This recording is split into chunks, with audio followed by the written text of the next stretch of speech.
জনতা, সাংবাদিক এবং পুলিশ নিহত হয়েছে, যারা শহীদ হয়েছে, তাদের জন্য এই সংবাদ সম্মেলনের মাধ্যমে আমরা গভীর শোক প্রকাশ করি। তাদের রুহের মাগফিরাত কামনা করি এবং তাদের শোকসন্তপ্ত পরিবারের প্রতি গভীর সমবেদনা প্রকাশ করি।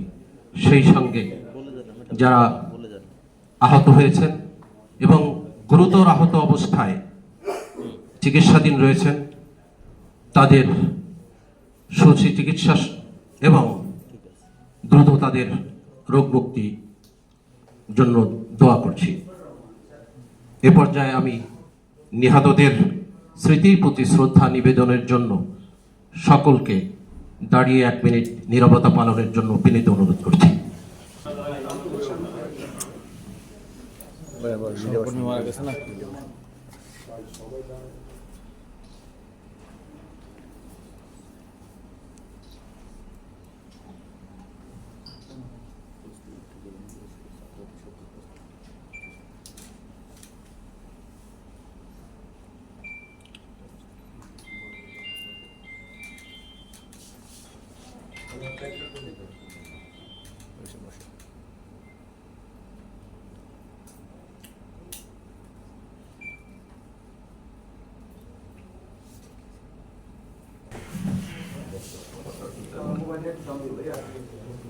বৈষম্য বিরোধী ছাত্র আন্দোলনকে কেন্দ্র করে ব্যাপক হত্যাকাণ্ড এবং উদ্ভূত পরিস্থিতি নিয়ে ঢাকা বিশ্ববিদ্যালয়ের সাদা দলের সংবাদ সম্মেলন।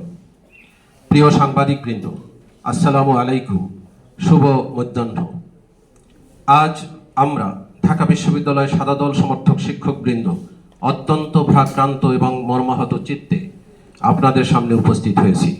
আপনারা জানেন, বৈষম্য বিরোধী শান্তিপূর্ণ ছাত্র আন্দোলন দমনে সরকার প্রাথমিক বিদ্যালয় থেকে শুরু করে বিশ্ববিদ্যালয় পর্যন্ত সকল শিক্ষা প্রতিষ্ঠান অনির্দিষ্টকালের জন্য বন্ধ করে দিয়েছে। আইন শৃঙ্খলা রক্ষাকারী বাহিনী এবং সরকার সমর্থক সন্ত্রাসীদের নির্মম ও বর্বরোচিত হামলার সম্প্রতি শত শত আন্দোলনকারী শিক্ষার্থী, জনতা, গণমাধ্যম কর্মী ও পুলিশ সদস্যের প্রাণহানি ঘটেছে। আহত হয়ে কয়েক হাজার মানুষ চিকিৎসাধীন অবস্থায় দুর্বিষহ দিন কাটাচ্ছে।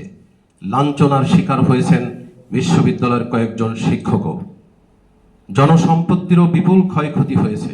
উদ্ভূত পরিস্থিতি নিয়ন্ত্রণে সরকার কারফিউ জারি করে সেনাবাহিনী মোতায়েন করেছে। কোনরূপ তদন্ত ছাড়াই জনসম্পত্তি ধ্বংসের দায় সরকার বিরোধী রাজনৈতিক দলগুলোর উপর চাপিয়ে শত শত মামলায় অজ্ঞাতনামা লক্ষাধিক মানুষকে আসামি করা হয়েছে। ঢাকা বিশ্ববিদ্যালয় সহ দেশের বিভিন্ন শিক্ষা প্রতিষ্ঠানের শিক্ষার্থী ও রাজনৈতিক দলসমূহের নেতা কর্মী সমর্থকদের নির্বিচারে গণগ্রেপ্তার করে রিমান্ডের নামে নির্মম নির্যাতন চালানো হচ্ছে। গণগ্রেপ্তার থেকে বিরোধী মতের শিক্ষক, চিকিৎসক, আইনজীবী সহ অন্যান্য পেশাজীবীরাও রেহাই পাচ্ছেন না। ব্লক রেড সহ আইন শৃঙ্খলা বাহিনী নানা তৎপরতার মাধ্যমে জনমনে এক ভীতিকর পরিস্থিতি তৈরি করেছে। এক কথায় বলতে গেলে বৈষম্য বিরোধী ছাত্র আন্দোলনকে কেন্দ্র করে যে ভয়াবহ অবস্থা তৈরি করা হয়েছে তা স্বাধীনতা পরবর্তী বাংলাদেশে এক নজিরবিহীন ঘটনা। একটি যৌক্তিক ও শান্তিপূর্ণ আন্দোলনকে সহিংস রূপ দিয়ে তা দমনের নামে নৃশংস পন্থায় মাত্র কয়েক দিনে এত মানুষ হত্যার ঘটনা স্বাধীন বাংলাদেশের ইতিহাসে আর ঘটেনি। ইতিমধ্যে আমরা জেনেছি, নিরাপত্তার অজুহাত দেখিয়ে বৈষম্য বিরোধী ছাত্র আন্দোলনের সমন্বয়কারীদের ডিবি হেফাজতে নিয়ে তাদের দ্বারা আন্দোলন প্রত্যাহারের ঘোষণা দেওয়া হয়েছে। এটিও একটি নজিরবিহীন ঘটনা। এ ঘটনার মর্মার্থ উপলব্ধি করতে না পারার মতো বোকা এদেশের মানুষ নয়। আমরা এসব ঘটনার চরমভাবে উদ্বিগ্ন এবং মর্মাহত। আমরা এর তীব্র নিন্দা ও প্রতিবাদ জানাই। প্রিয় গণমাধ্যম সদস্যবৃন্দ, আমরা অত্যন্ত ক্ষোভের সঙ্গে লক্ষ্য করেছি যে রাষ্ট্রীয় বাহিনী ও সরকারি দলের সন্ত্রাসীদের গুলিতে এবং আক্রমণে নিহত শত শত আন্দোলনকারী ও সাধারণ মানুষের প্রতি সহমর্মিতা প্রদর্শন ও দোষীদের দৃষ্টান্তমূলক শাস্তির প্রতিশ্রুতি না দিয়ে ধ্বংসপ্রাপ্ত জনসম্পত্তির জন্য সরকার প্রধান সহ সরকার দলীয় ব্যক্তিবর্গ চরম দুঃখ ও ক্ষোভ প্রকাশ করেছে।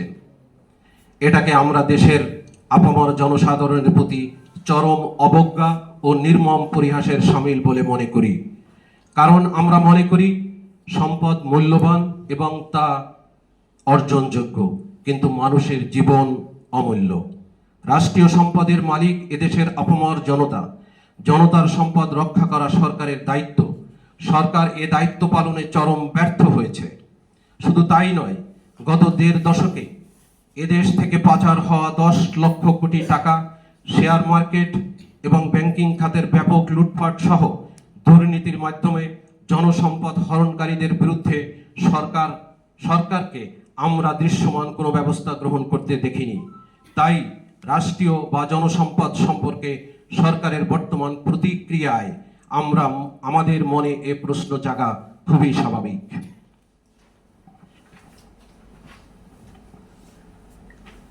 প্রিয় সাংবাদিকবৃন্দ, শিক্ষার্থী ও চাকরি প্রত্যাশীদের কোটা বৈষম্যের বিরুদ্ধে পরিচালিত আন্দোলন অত্যন্ত যৌক্তিক এবং ন্যায়সঙ্গত